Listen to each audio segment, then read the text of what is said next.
Bonjour tout le monde et bienvenue à Histoire de F1, une série produite par le Bulletin F1 racontant quelques moments historiques et ou inusités dans l'univers de la Formule 1. Je m'appelle Abdoussal et voici l'épisode numéro 6. La plupart des championnats de soccer européens, dont la Premier League, ont débuté. Pour ceux qui ne le savent pas, je suis un fan de Liverpool et de l'Impact de Montréal en MLS. Mais pourquoi je parle de soccer dans un podcast de course automobile, me direz-vous? Pour deux choses. La première, vous serez surpris d'apprendre qu'il existait un championnat de course automobile mettant en vedette des clubs de foot. La deuxième, ça me donne une excuse de parler de mes deux passions.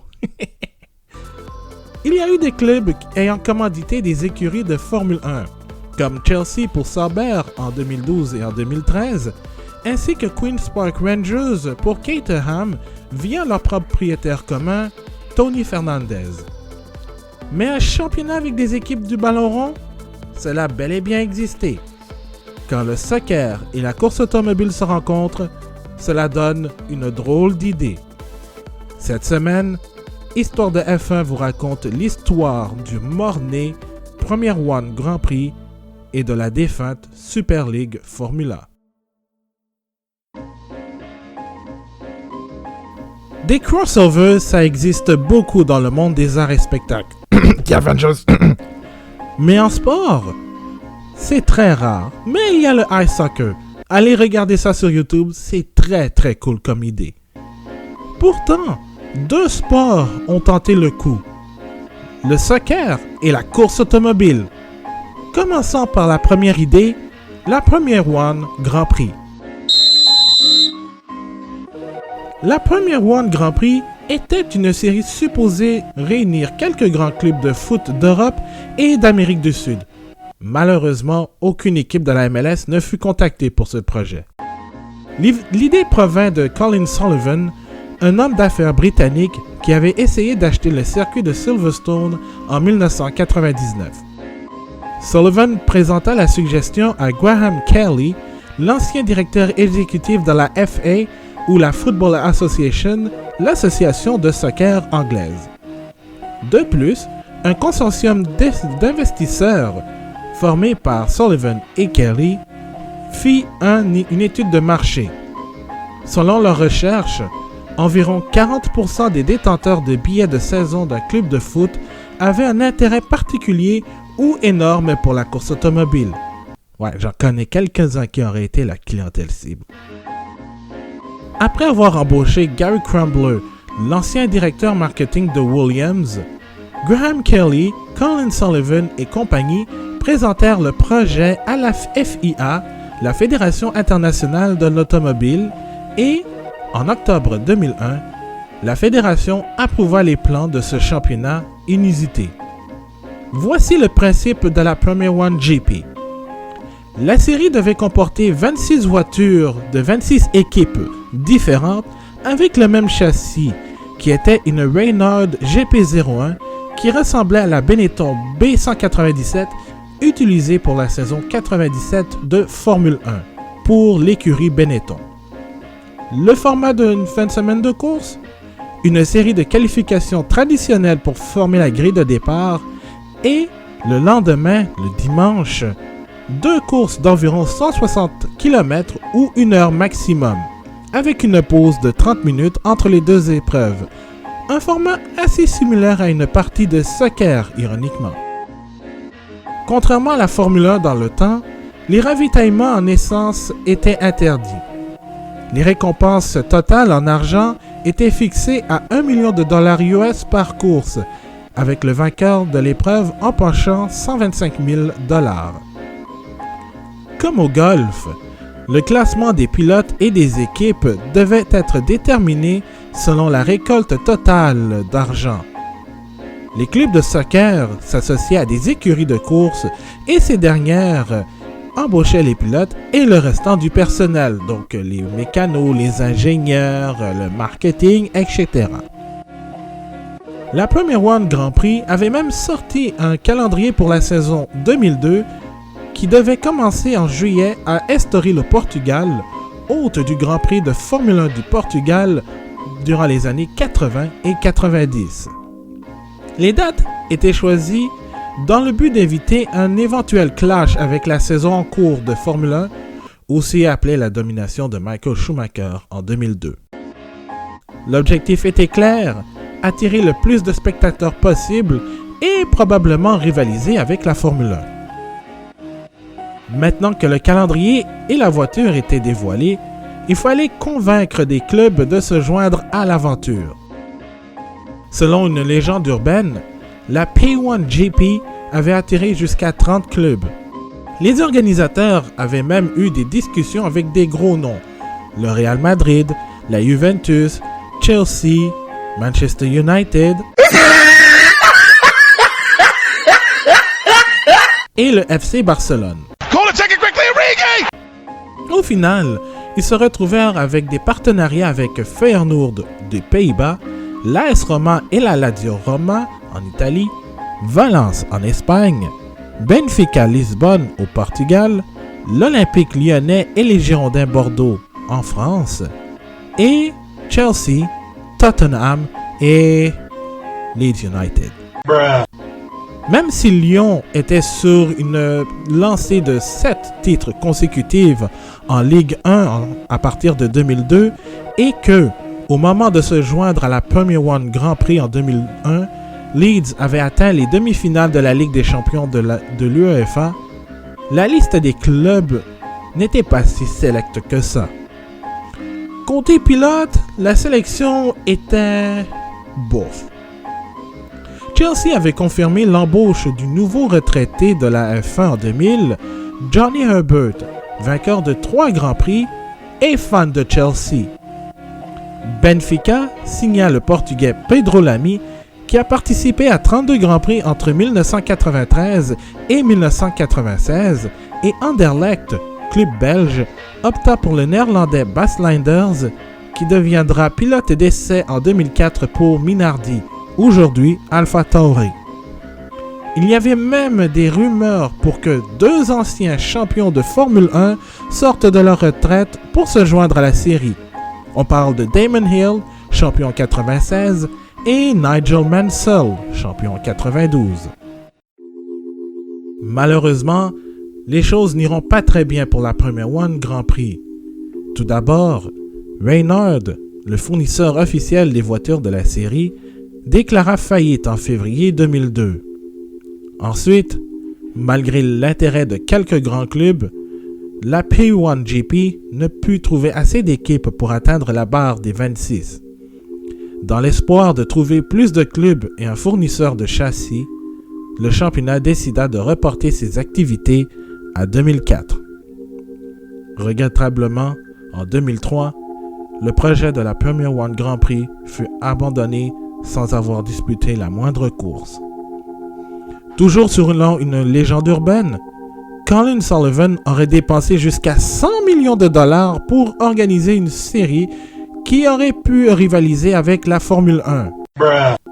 En passant, 100 millions de dollars, c'est la même somme que McLaren a dû payer pour leur implication dans le Spygate de 2007. Si la première One Grand Prix fut classée comme championnat mort-né, l'idée d'inclure des clubs de foot dans une série automobile fit 2 autres petits. Bon, il y avait déjà la A1 Grand Prix, ce qui se rapprochait le plus d'une Coupe du Monde de Vroom Vroom entre 2005 et 2009. D'ailleurs, j'en parlerai dans un autre épisode de Histoire de F1. Et la Super League Formula, sur laquelle je vais m'attarder dès maintenant. Après avoir vu la Premier One Grand Prix mourir, Robin Webb, qui occupait le rôle de directeur de la défunte série, poursuivit les idées de collab entre le foot et la course automobile. En 2005, il parvint à convaincre quelques clubs de créer le championnat absolu foot auto. Webb reçut l'accord de la FIA de présenter la Super League Formula. La saison inaugurale était prévue pour 2008 et la série trouva un accord avec Panoz, une marque de châssis américaine qui avait conçu des bolides d'endurance, entre autres pour les 24 heures du Mans, et la dernière mouture de la série Champ Car. Panoz conçut la DP09, une monoplace munie d'un moteur Menard V12 4.2 litres. D'ailleurs, voici le son de ce moteur.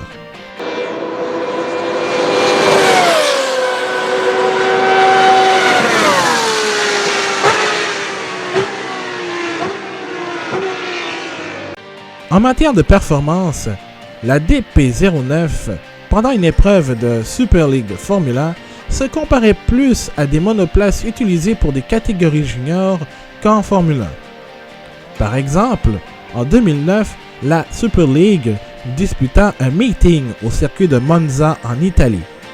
Le meilleur chrono en qualification de la DP09 fut de 1 minute 36 et 444 millièmes, alors que la Brown de Jenson Button inscrivit un temps de 1:22.955 lors des qualifications du Grand Prix d'Italie de la même année, et le tout sur une piste sèche.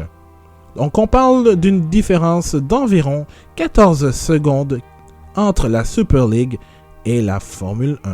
Fucking hell! La première saison de la Super League Formula en 2008 accueillit une sélection de clubs de renom comme l'AS Roma, le FC Porto, le Borussia Dortmund, l'Atlético de Madrid, l'AC Milan et Liverpool, mon préféré.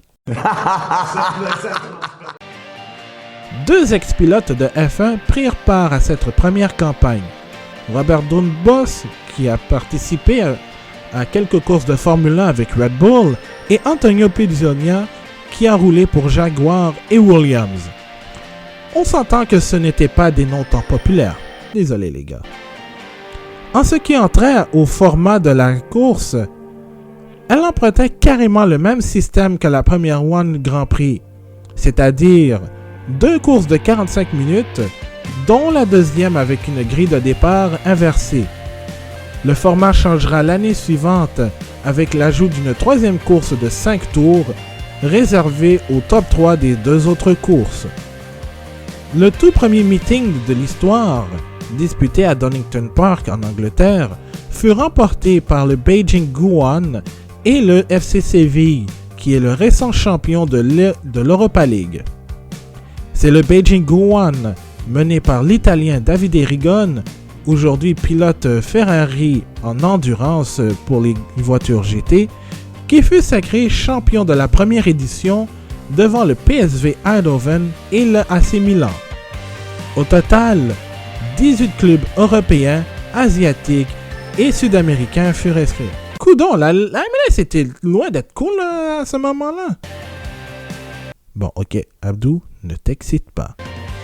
En 2009, c'est Liverpool qui remporta les grands honneurs devant Tottenham. C'était la finale de la Ligue des Champions 2019 avant l'heure. Cette même année, la Super League obtint son premier commanditaire titre, Sonangol. La compagnie pétrolière angolaise soutenait cette série et donna son sobriquet à la série, la Super League Formula par Sonangol. Avoir une compagnie dans le nom d'un championnat, c'est quelque chose qu'on retrouve assez souvent, comme par exemple la Formule E avec ABB, la IndyCar avec Verizon, ou bien le bulletin F1 avec Oreo. Ben quoi, j'ai bien le droit de rêver. L'ajout d'un commanditaire aussi sérieux que Sonangol, malgré des accusations de corruption, signifiait que la série prenait du galon. Je vous jure, le jeu de mots n'était pas voulu. La fin de la A1 Grand Prix, la Coupe du monde du Vroom Vroom en 2009, pava la voie à la Super League comme mélange réussi entre le foot et le sport auto. Qui sait, peut-être que le succès de la série pouvait attirer de bien plus gros clubs dans les rangs. Avec la disparition de la A1GP, des nations se joignirent à la Super League Formula, comme Équipe Chine, Australie, Japon, Nouvelle-Zélande et Corée du Sud. Autre signe que la Super League prenait de l'ampleur, Le champion de la saison reçut 1 million d'euros et le total des récompenses allait jusqu'à 5 millions d'euros pour l'ensemble des participants. Un record pour un championnat européen de course automobile. De plus, le championnat était visionnable dans plus de 190 pays sur les internets. Au Canada, les courses étaient diffusées en différé sur Setanta Sports, maintenant devenu Sportsnet World. Même les clubs retransmettaient les épreuves en direct sur leur chaîne dédiée, comme OLTV pour Lyon ou LFC TV pour Liverpool. Devant en moyenne 6 millions de téléspectateurs par course mondialement, Davide Rigon permit à Anderlecht d'être sacré champion, battant Tottenham par seulement 2 points. It's the same for you, it's the same for Harry, it's the same for Lucas. Make the run! Malheureusement, malgré le succès retentissant de la série, 2011 fut la dernière saison de la Super League Formula. Tout d'abord, plusieurs clubs décidèrent de quitter le navire et furent remplacés par des nations.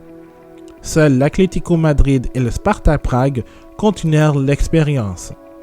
Anderlecht, champion en titre, représentant la Belgique. Son pilote champion, Davide Rigon, se joignit à la GP2, aujourd'hui la Formule 2, qui est l'antichambre de la Formule 1. Ensuite, plusieurs épreuves prévues au calendrier 2011 furent annulées après les rendez-vous à Assen aux Pays-Bas et Zolder en Belgique. Finalement, on apprit que Sonangol se retira de son association avec la Super League. Adieu le commanditaire titre. Au bout de 2 courses, c'était officiellement la fin. Robin Webb, le fondateur de ce championnat, dit que la série avait tout simplement manqué d'argent après le retrait de Sonangol. Pour lui, ce n'était pas vrai que la série avait fait faillite. Craig Dolby, ancien pilote pour Tottenham, avait vu venir la chute de ce championnat avec le retrait de plusieurs clubs et l'avènement de nations. Ce dernier, qui était au début de sa vingtaine d'années en 2010 et en 2011, clama que la Super League Formula 1 a propulsé sa carrière de pilote. Aujourd'hui, l'Anglais est pilote cascadeur pour des films d'action. Il fut présent sur les plateaux de tournage de Mission Impossible et du spin-off de Rapide et Dangereux, Hobbs & Shaw. Des anciens pilotes de Formule 1 ont aussi fait le saut en Super League. Outre Doornbos et Pizzionia en 2008, il y avait Enrique Bernoldi, Naren Kartikeyan, le meilleur ami de Sébastien Vettel, Franck Montmagny, Giorgio Pantano et Sébastien Bourdet qui s'étaient joints à l'aventure après avoir été remerciés par Toro Rosso en 2009. Mais arrêtez de me faire chier avec ça! L'expérience de créer un championnat de course automobile avec des équipes de foot a été très innovatrice. Même de nos jours, proposer un tel projet aurait été saugrenu mais assez intéressant.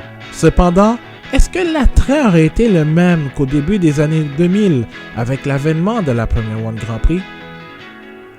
Chose certaine, le spectacle offert par la Super League Formula fut probablement meilleur que certaines courses de Formule 1 en 2000.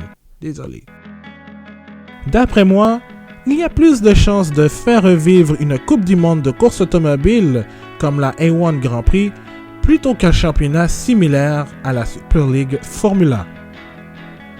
D'ailleurs, si vous voulez voir à quoi ressemble la Super League, des vidéos des épreuves sont disponibles sur YouTube. Au moins, j'ai la chance de dire que j'ai vu Liverpool remporter la Ligue des Champions, la Premier League et la Super League Formula. Retrouvez tous nos contenus sur bulletinf1.com, notre site officiel. Pour continuer la conversation sur la F1 et sur les épisodes de podcast, retrouvez-nous sur Facebook à facebook.com/bulletinf1, sur Twitter @le bulletin F1 en un seul mot, ainsi que sur Instagram, toujours à @le bulletin F1. La balado-diffusion Histoire de F1 se retrouve sur notre site, tout comme la balado originale, le bulletin F1, disponible hebdomadairement sur bulletinf1.com, ainsi que sur Spotify, Google Play Music, Apple Podcast et toute autre plateforme de podcast préférée. Sur ce, on se retrouve une prochaine fois pour Histoire de F1. Je m'appelle Abdoussal. À la prochaine!